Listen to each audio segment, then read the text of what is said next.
Powerful testimony of Dr. Christine Blasey Ford. It is a week ago today that Judge Brett Kavanaugh delivered his forceful rejoinder and rebuttal. But today, I want to take a moment and share with members of this chamber and folks who may be watching something else that was happening during that entire hearing that I did not expect, that was powerful and unique and special in my experience as a public servant, and that I've heard as I've listened to other senators of both parties who were present and who I've talked to afterwards, was their experience as well. This conversation is bigger. It's bigger, it's more pressing, and I'd say it's more important than the question of one Supreme Court seat and one current nominee. This is a question about whether we as a country at the highest levels of power believe victims and survivors of sexual assault and are willing to listen to them, to believe them, and to take action. So what was it that happened last Thursday?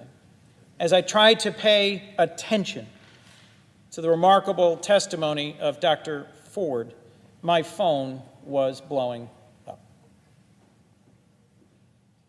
I got texts, I got instant messages, I got phone calls, I got emails, I got Facebook posts, I got messages from more ways you could connect with me than I knew were possible.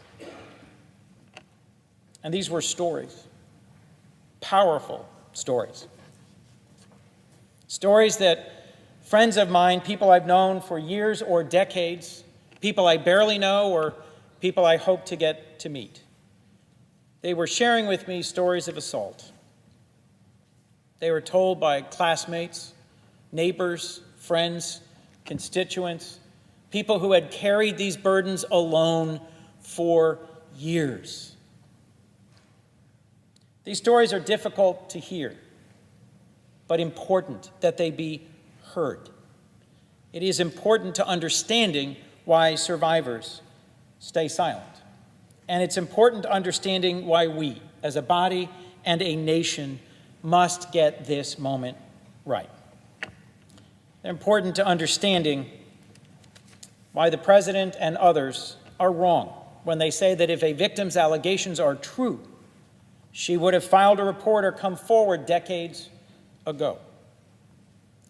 In response to the question, why didn't Dr. Christine Blasey Ford come forward earlier, I have just this experience to share.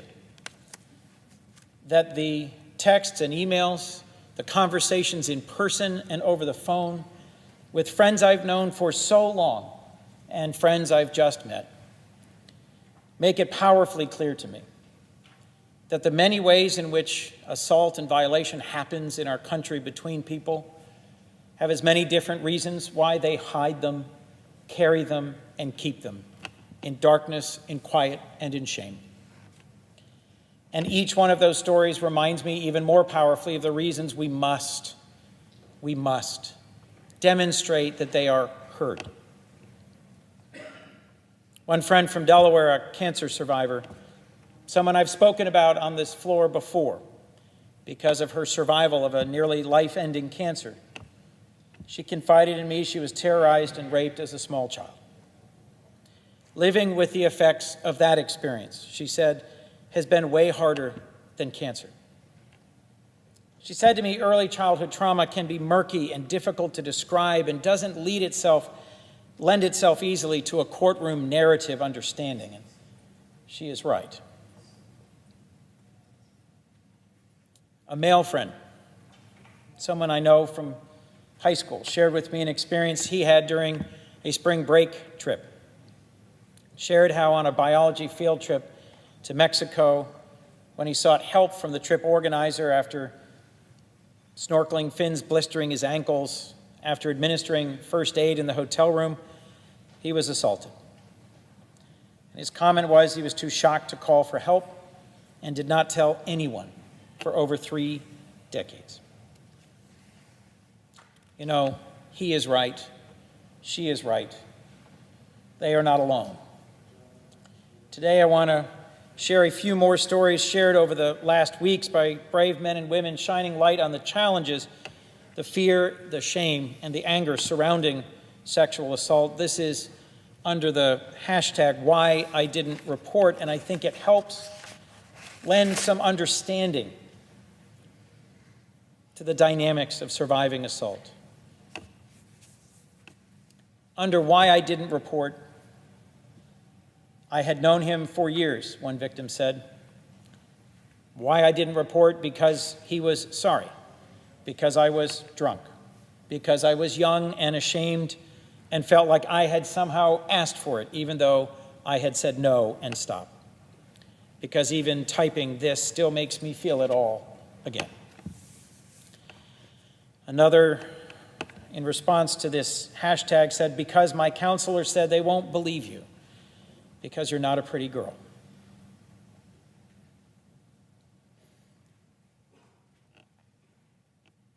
Another said, I blamed myself. I was humiliated and hurt. I thought they were my friends. I felt safe until I wasn't, and then it was too late. I wanted to wash it away and never think about it again.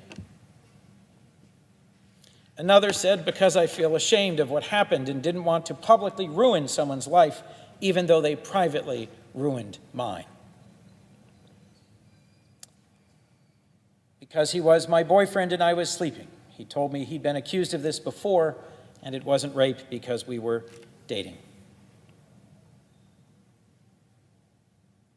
Another victim posted, my mom did report my 18-year-old cousin when I was 9. I had to testify, sitting across the table from him. I froze, I cried, I couldn't speak. All charges were dropped. And earlier this week, at a town hall in Delaware, the Delaware City Fire Company, someone I've known for decades, got out of her car, came up to me, gave me a huge hug, and weeping said, I never told my husband, I never told my son, and today I have. And in her voice, there was both heavy emotion and an enormous sense of relief.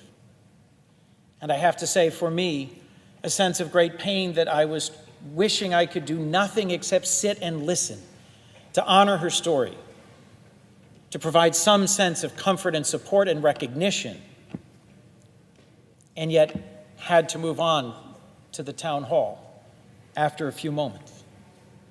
At a dinner here in Washington just last night, someone shared with me an amazing story of her daughter's suffering.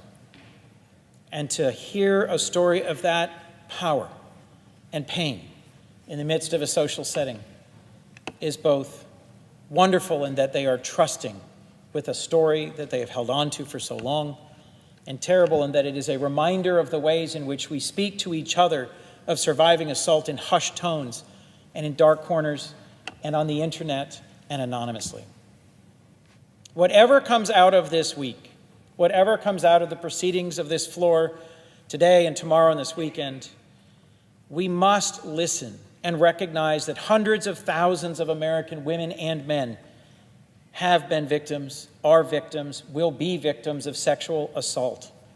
And according to our Department of Justice, at least 2/3 have never reported it.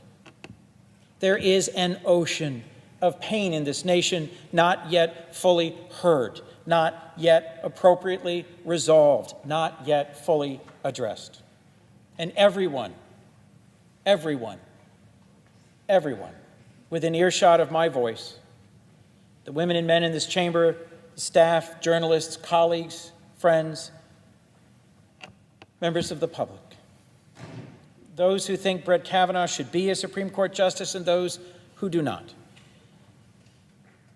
those who have either themselves been victimized by assault or know someone, a loved one, a family member, a neighbor, a classmate, a fellow parishioner, a colleague, or a friend. We all have an opportunity here, a moment, to make it clear that we welcome and will respect and listen to and act on stories that have been and will be shared with us, and that we will act. If I could make one request, It would be that we come out on the other side of these last few weeks with an awareness of those who are in silent and deep and lonely pain, often right next to us, all around us, in our families, in our churches, in our workplaces, and in our communities.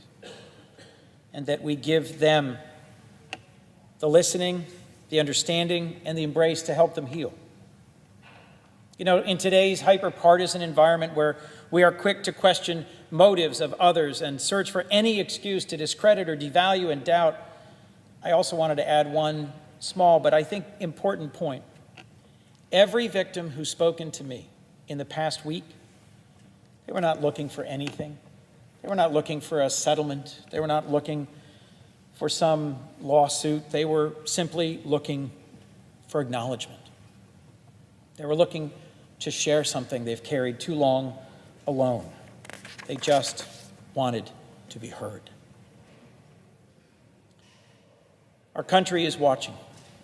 This is a moment where the Senate as an institution and the country as a whole need to show we can and will do better, and I hope we will listen.